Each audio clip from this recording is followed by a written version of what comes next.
The Pope prepares to celebrate open-air Mass on the last day of his state visit to Britain. The UN and NATO praise the courage of Afghan voters in the face of violence on polling day. A new beginning. Turkey reopens an ancient church as part of a reconciliation plan with Armenians. Hello, welcome to BBC World News. I'm Martine Dennis. Also to come, fighting for a chance to compete in the Olympics. The Kosovan athletes who are not yet recognised by the IOC. And it's not October, but who cares? It must be time for the annual Munich Beer Fest.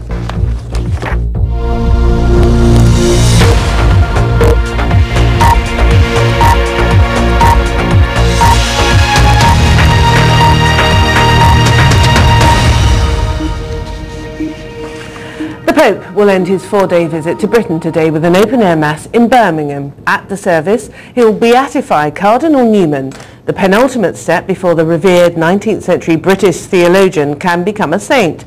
The BBC's Colette Hume reports now from Birmingham. In the dark and cold of the September night, they came, in their thousands. Young and old alike have travelled from the furthest reaches of the country to witness the beatification of Cardinal John Henry Newman. It's an important step in his journey to sainthood and the centrepiece of this 4-day papal visit. He was such a great person and such a spiritual leader for all of us, and you know, it's great that the Pope is recognising him after such a long time. For us to be actually here now is quite an amazing moment, even though it is freezing and it's really early in the morning, and it's like, well, this is what we prepared for. It's just amazing, and you know, you're not going to have it many times in a lifetime. It's once in a generation, really. But it's a visit that may be remembered not for the beatification, but for the strongest public apology yet from Pope Benedict to the victims of abuse by Catholic priests. It's emerged that the Pope has met 5 survivors privately, the Vatican describing it as an intensely emotional meeting, in which the Pope expressed his deep sorrow and shame to the 4 women and 1 man. Yesterday was a day of apologies, but also one of protest. Thousands joined this march in London.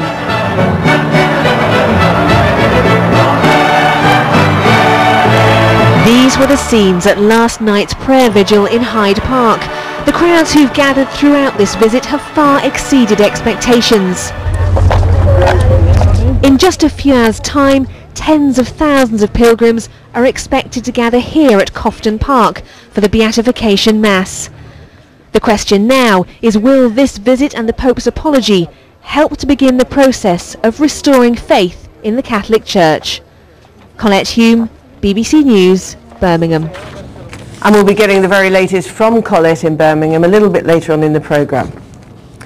Meanwhile, 6 men who were arrested in London on suspicion of planning an attack on the Pope during his visit to the UK have now been released without charge. Scotland Yard says the men, who were employed as street cleaners, posed no credible threat. They were detained on Friday after being overheard in a canteen, apparently talking about an attack on the pontiff's life. The United Nations and the NATO-led security force in Afghanistan have praised the Afghan people for their determination to vote in the parliamentary elections, despite violence that killed at least 14 people. The UN Secretary-General Ban Ki-moon commended the voters' courage in the face of threats from the Taliban. Our correspondent in Kabul, Quentin Somerville, says it's still too early, really, to judge whether these elections have been a success. Everyone here really is holding their breath for the next month to see whether these elections really proved credible, because there was a low turnout. About 40% of the 10 million or so electorate actually voted, and also there were many examples of fraud, everything from that indelible ink on people's fingers that didn't quite work, to ballot boxes being stuffed and fake voter registration cards. And with so many candidates taking part, I mean, and there were over 2,500 candidates for the 249 parliamentary seats. Is that an indication of the confidence that the people of Afghanistan have in the democratic process? It's certainly an indication of the vibrancy of the democratic process here. It was a vibrant campaign, and we had people coming from all sorts of backgrounds, young people, old people, from all different ethnicities, and record numbers of women, record numbers of young people, record numbers of candidates altogether. And actually here in Kabul, it felt like very much like a proper election. There were posters everywhere, and the local media really went to town in covering the candidates. Of course, there was that violence. As you say, 14 people were killed. If we look at it in the crudest terms and compare to the presidential election, that's about half the number who died during that election. So the security services here and others are saying that it was an improvement on what came before. But ultimately, the ultimate test will be the credibility of that vote. When those votes come in, when everything's tallied, does this election reflect the will of the Afghan people?